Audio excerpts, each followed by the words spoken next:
जिले के अंदर, अपने जालोर जिले के अंदर देखो तो कोई आईएएस अफसर अपने समाज में से कोई नहीं। आईपीएस क्या पता है कि नहीं है, आरएस क्या पता है कि नहीं है, आईएएस तो बिल्कुल नहीं है। तो अपने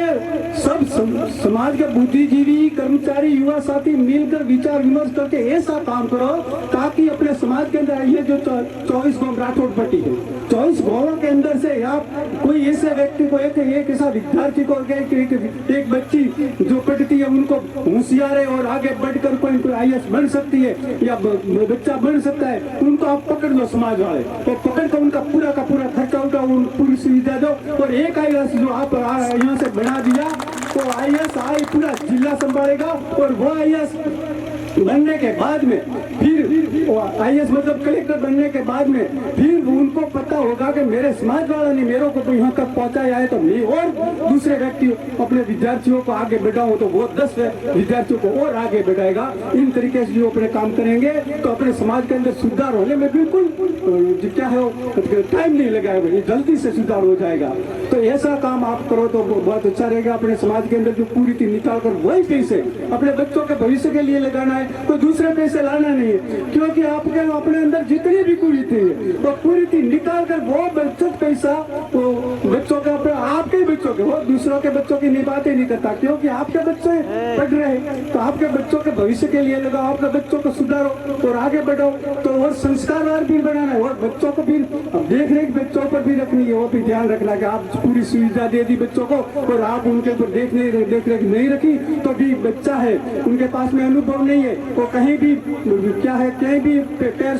चूक जाता है तो फिर उनकी जिंदगी बर्बाद भी हो सकती है। इसीलिए जब तक बच्चा छोटा है जन्म से लगाकर 1 ही साल तक तो उनके पर देख रेख आपको पूरी करनी पड़ेगी, पूरा उनका संस्कार देना पड़ेगा, तभी वो बच्चा आगे बढ़ेगा। नहीं तो आपने देख नहीं रखी और सुविधा सब दे दी तो बच्चे को इतना हम बुद्धि होने से इतना ज्ञान नहीं होता, कहीं पैर फिसल जाता है तो पैर फिसलने के बाद में उनका भविष्य खराब हो जाता है, वो भी ध्यान रखने का है। तो संस्कार, शिक्षा से पहले संस्कार बहुत जरूरी है, संस्कार के बिना भी आगे नहीं बढ़ पाते। शिक्षा तो जरूरी है ही है, अपने जीवन निर्माण के अंदर 3 चीज बहुत जरूरी है, और कौन सी? एक तो शिक्षा और संस्कार और तीसरी चीज है स्वाभिमान। जो आपके पास में शिक्षा होगी, आपके पास में संस्कार होगा तो आपको पता चलेगा कि स्वाभिमान क्या चीज है, उनका पता चलेगा। जो आपके पास में शिक्षा नहीं है, आपके पास में संस्कार नहीं है तो स्वाभिमान का आपको कोई पता ही नहीं चलेगा कि क्या चीज है स्वाभिमान। स्वाभिमान से जीने वाला व्यक्ति ही कुछ न कुछ दुनिया के अंदर करके जाता है और उनका जीवन फिर से उनके मूल्य जो अमूल्य मतलब उनका जीवन अमूल्य बन जाता है, वो अमर हो जाता है। जैसे आप देखो, जैसे अपने संत रविदास हो गए, संत कबीर हो गए, बाबा रामदेव पीर हो गए, जैसे उनके बाद में एक अपने महापुरुष आया और उन्होंने शिक्षा प्राप्त करके संस्कार के साथ में आगे बढ़ा। आगे बढ़ने के बाद में हजारों साल का इतिहास बदल कर आपके जितना अधिकार आपका छीना गया था वो सभी का सभी अधिकार आपको दिलवा दिया, और वो अधिकार आप अभी लेकर आप भुगतान से आराम से जी रहे हो। आप जिंदगी इतनी टेस्टी जी रहे हो कि जिन्होंने अधिकार दिलाया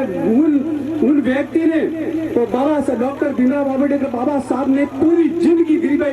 निकाली थी और पूरी जिंदगी संघर्ष करने में निकाली थी आपके लिए, और आपको अधिकार दिलाया और आप इतनी टेस्टी जिंदगी जी रहे हैं। तो फिर अपने बाबा साहब ने, कोई फुले ने, कोई संत रविदास जैसे महापुरुषों ने जो रास्ता बताया वो रास्ता पकड़ोगे तो ये अपना उद्धार होगा, बाकी उद्धार होना मुश्किल मामला है। तो आप सभी यहाँ पधार है तो आप